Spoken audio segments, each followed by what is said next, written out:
Well, let me add my words of welcome to the convention and to this opening business session. We have a wonderfully full house today, and that's a reflection of the importance of this event for all of us in college sports. Earlier today, I was delighted to present Secretary Condoleezza Rice with the Ford Award. Dr. Rice has provided extraordinary leadership well beyond and including higher education to this nation and to the world. As a member of the College Football Selection Committee, Playoff Selection Committee, she serves as an important advocate for college sports as a pathway to opportunity for student athletes. Her travel commitments wouldn't allow her to be here tonight, but I'd like you all to please join me in thanking Dr. Rice for her wonderful commitments to higher education and intercollegiate athletics.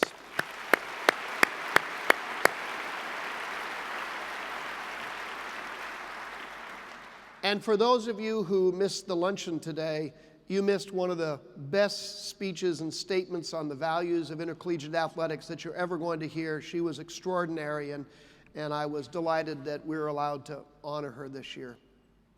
You know, we're gathered here today in recognition of this uniquely American phenomenon of college sport. We come together because we love college sports, because our students, our fans, our alumni love college sports. Indeed, it's become pretty much an integral part of what it means to have a collegiate experience in the United States. It's hard to think about colleges in America and universities in America without also thinking about intercollegiate athletics. But ultimately, what this is all about and what we all recognize and need to stay focused on is this is about providing a pathway to opportunity for now nearly 500,000 young men and women.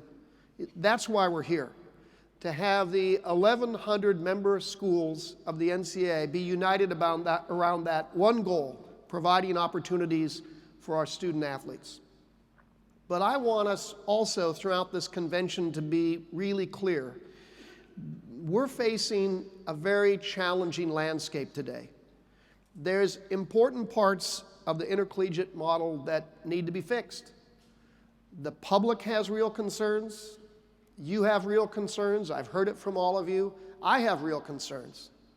And those concerns arise when our actions don't line up with our values, when athletics conflicts with academics, when student athletes don't get a fair shake. Lots of people ask me about it. I suspect lots of people ask you about it wherever you go when you're outside of the athletic world. I've even had the President of the United States ask me about it. Now, don't get me wrong. I'm like all of you here. I recognize profoundly that there's a lot that's right that's going on in college sports. For most of our athletes, they're having amazing experiences that are life-changing for them, and we're really proud of that. And we have, as an association, have made important strides to address what's wrong and what's not working. We've accomplished a great deal. You've been very, very active the past decade or so. In all three divisions, you should be proud of what you've done. The last 5 years, there's no question that the life for our student athletes has gotten better. We've deregulated food rules and nutrition rules in Division I and Division II. We've changed the rules that allow full cost of attendance and multi-year scholarships in Division I. We've changed from a moment where student athletes had little voice and little votes to a moment where student athletes have stronger voices and votes in the affairs of the association, and that's a dramatic change. We've improved the decision-making processes, particularly in Division I, so that those of you that are closest to our students, the athletic directors, the faculty reps, the senior women administrators, that you are now a more direct part of the conversation around our issues, and that's been incredibly successful. You've gotten a lot done, and you should be pleased with that. But, and here's the most important part of my message today, we can't rest on those laurels. There are actions that we still need to take, and we need to take them now because of the concerns we have, the public has. That's, I think, why we need to stay focused on the three simple priorities that undergird college athletics. First and foremost, as Kirk just said, As Dr. Rice said, as we all say to each other, we've got to stay focused on academics. Second, we've got to focus on fairness and treating our student athletes fairly. And third, we have to stay focused on their health and well-being. So let's take a quick look at those three areas. First, academics. Everything we do must be in support of student athletes and their pursuit of a college education. If we're doing things that don't support the fundamental educational needs of our student athletes, then we're failing. We're not doing our jobs if we aren't creating as many opportunities as possible for each of those nearly 500,000 student athletes. Now, we've already made great changes, of course, in recent years, improving the academic eligibility requirements in Divisions I and Divisions II. We've added academic performance to the postseason eligibility for postseason play. We've provided greater assistance and even financial support for schools with limited resources that are struggling on academic issues, and a variety of other things that you all have been involved with. And they've paid off. We've watched across all three divisions graduation rates of our student athletes pretty much across the board rise over the past decade. And that's true whether they're men or they're women. It's true whether they're minorities or majority students. In fact, if you look at Division I African American student athletes, for African American males, they're now graduating at 12 percentage points higher than their counterparts on their same campus. African American women are graduating at 13% higher than their counterparts on campus. That's really exciting. But I think we also have to be perfectly honest that there's still real work to do here.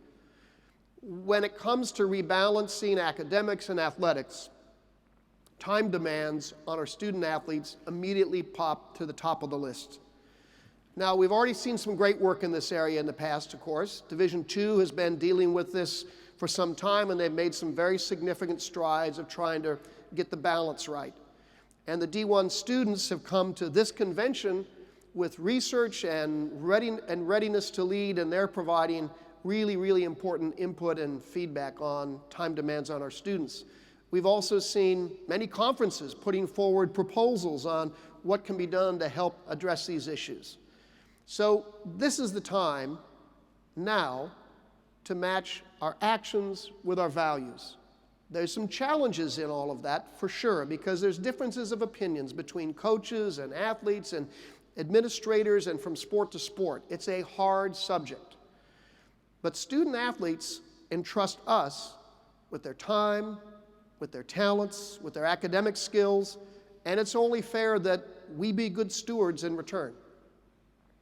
The second issue that I want us to stay focused on is this whole notion of fairness. We need to ensure the fairness of the way we treat all of our student athletes. Now, let me tell you what I mean by that. First and foremost, we need to make sure that we deliver on our commitments that we make to our student athletes. We need to make sure that when we bring someone to campus, when we recruit them, go out and encourage them to come to us, and we've persuaded them of all the opportunities that are in front of them, that they have a fair shot of doing everything that we've proposed to them and doing it successfully. Now, we all know that more than 98% of our student athletes won't be professional athletes. So we've got to be committed to providing all of our students with a meaningful education that sets them up for success in life. That's at the core of this. That's only fair. We also know that less than 2%, basic arithmetic, of our student athletes will make a living in professional sports. Less than 2%. What keeps me up at night, and I suspect a lot of you as well, is that we all know there's a huge number of our student athletes who have grossly unrealistic expectations of playing professional sports. Our surveys of our students show that in Division I men's basketball, 75% of our men's basketball players believe they're going to be a professional basketball player. 50% of Division II basketball players believe that, and 24% of Division III men's basketball players believe that they're going to make a living as a professional basketball player. And there are plenty of people around them that are telling them that too, and maybe even think it too. I think we all know how this happens. Let's say you're an 8-year-old boy or girl. You're told by your coaches and your family and your friends you're the best in your sport, you're the best they've ever seen. You can make it in the league, you're going to play, you're going to be a pro. They hear the same thing in high school, they hear the same thing in club sports. They hear it when they're being recruited by their college coaches that come in to recruit them in their households, and then reality sets in. If a student athlete truly has the ability to go to the league, to go pro, then I think we should recognize that we've got an opportunity to help them, and we should. That's what we are supposed to do. And at this convention, we've already seen some really terrific changes in the Division I Council when they passed a rule that changes the basketball rules to allow a student athlete to gain a more objective sense and information about whether or not they're going to go pro in basketball with the NBA, work with the NBA, develop an objective reality of what their prospects of success are. But if that doesn't work, they don't have to give up their college eligibility. They can come back and continue to be a collegiate athlete and get the education that's really going to change their lives. For those students who think they will go pro, but aren't and don't, and learn that hard lesson later, I think we still need to help them prepare for life after sports. When you think about the numbers, 75% of Division I men's basketball players, for example, and only 2% are going pro, when 75% believe they are, there's a lot who are going to have that dream taken away, and they are going to have to deal with reality. We've got to work with those students to make sure that our commitment to help them get ready for life maintains itself. We've had a number of schools do this explicitly. They've made commitments to lifelong scholarships. University of South Carolina, Gamecock Promise, Indiana University Student Athlete Bill of Rights. We've had whole conferences making commitments like that, and I think that's very, very exciting. That's something we need to be focused on. Another part of this whole fairness notion is that students have to play, as they're doing right now, and this is a wonderful change at this convention, students have to play a very meaningful role in the work of this association. At this convention, we seem to have much more student engagement than ever before at all three levels. Like many of you, I spend a good bit of my time in these meetings talking with our student leaders and getting a chance to work with them, and I think that's fabulous. And when we see them coming ready to do serious work with you as our colleagues in solving the problems of college sports, that's fabulous. And I'm really, really excited about where we're headed in that regard. But you know, we've also seen student voices and engagement in other areas too. We've seen a level of student activism on campus that we haven't seen in decades. Maybe since some of us were in college. Student athletes are also saying, look, we're part of the student body, and we want to have a voice in social justice issues and on the topics that are of concern to us, and we want to be a part of that conversation. And I applaud that. And I know it sometimes can cause some stress and some strain, but it's the exact thing that we want our student athletes to do as members of our campus community. But I think we also have to point out that fairness is more than just having a voice.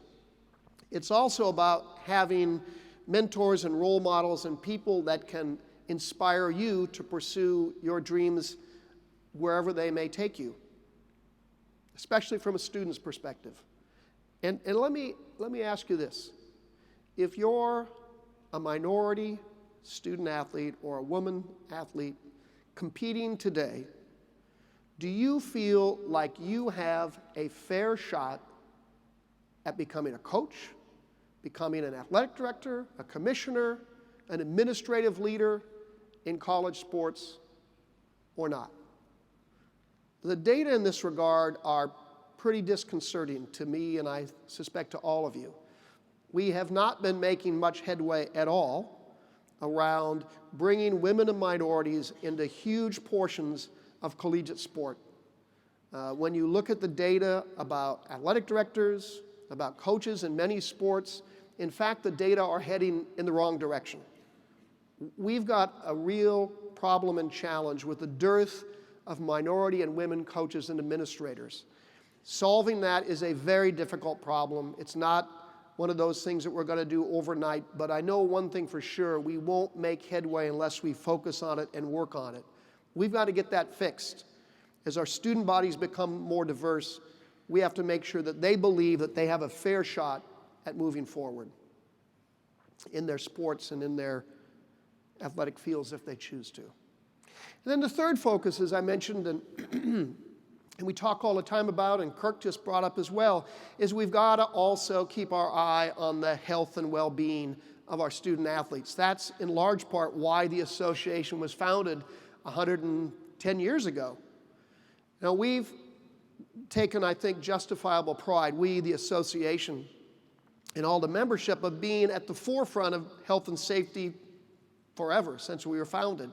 And that's a really good thing, but that doesn't mean we can stop. In fact, just the opposite. It means that our commitment has to be even greater.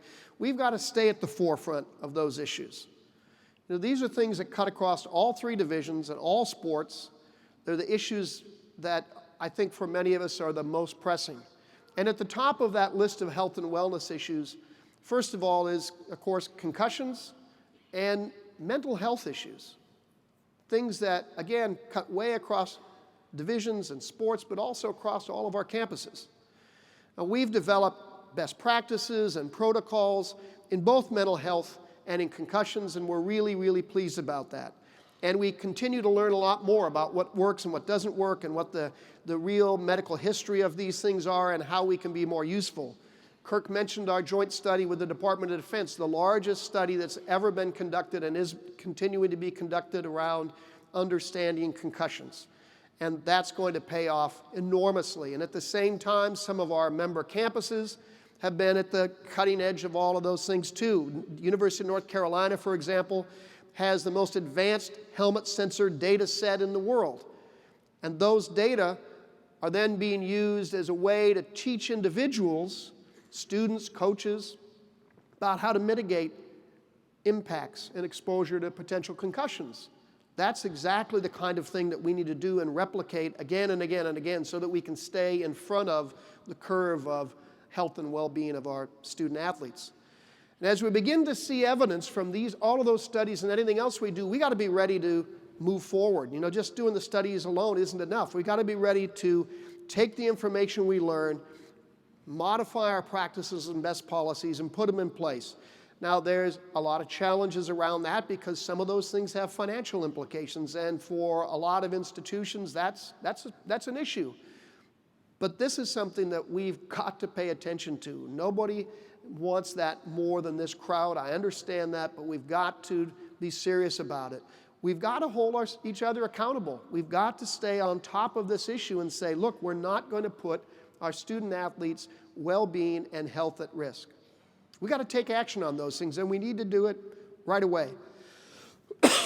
And finally, in the area of health and wellness, we need to make sure that we have our arms fully around the whole question of insurance and medical expenses. We started off a handful of years ago, I think, with a really nice step when we moved legislation back in 2013 to allow schools to make direct payment for medical expenses for student athletes, so that's not an impermissible benefit, but something that makes sense. But the truth is, we also don't have a very good feel for what the insurance model looks like across the association.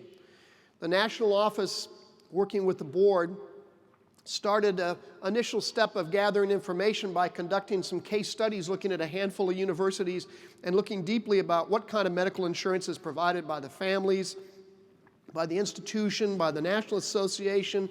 What's that chain look like? What are the gaps, if there are any?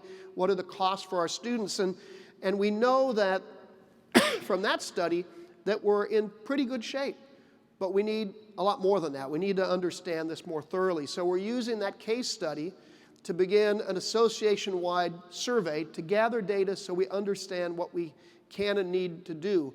If anything, we got to find out, are there gaps, and if so, how do we fix it, and how do we make health insurance work for our student athletes so they don't incur costs because they participated in a sports team. This is work that we've got to do to remain at the forefront of student health and well-being. There's a number of things in that category, but those are really front and center for us.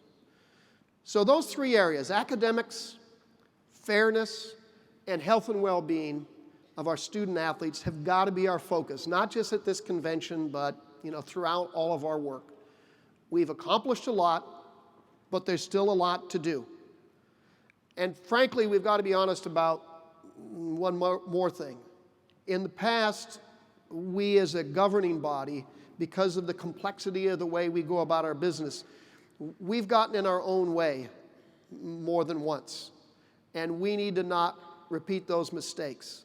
It's far too easy in our governance systems to backslide into dealing with minutia and trying to manage really tiny details, and in the process lose track of the big picture about our student athletes, about what's good for them, what serves their purpose, what provides opportunities. That's our job. College sports, everybody here understands, are wonderfully special things. I thought Dr. Rice said it beautifully today. She said many things beautifully today, but I especially liked it when she said, "We are the guardians of the trust that is intercollegiate athletics." We are the guardians of the trust that is intercollegiate athletics. I thought that was perfect. Because ultimately our role is to ensure that college athletics is all about this pathway to opportunity, all about making sure that our students get those chances to succeed in everything that they do. Our focus has got to be on the college athlete's experience and what's working for them. Being a student athlete today is, I think, I'm confident of, vastly better than it was 20 years ago. I believe it's better than it was 5, 6 years ago. But there's persistent challenges that we need to address, and we need to address them with some sense of urgency. Everyone wants to see us do that. They're complex and they're difficult problems, but that's true of most things that are worth doing, and we need to not shirk our responsibility because of that. Just as the world is changing around us, we've got to change the landscape of college sports and stay attuned to the needs of our students today and tomorrow, not yesterday. And I want to thank all of you for your willingness to accept responsibility to be the guardians of this wonderful thing known as intercollegiate athletics. Thank you very much for being here.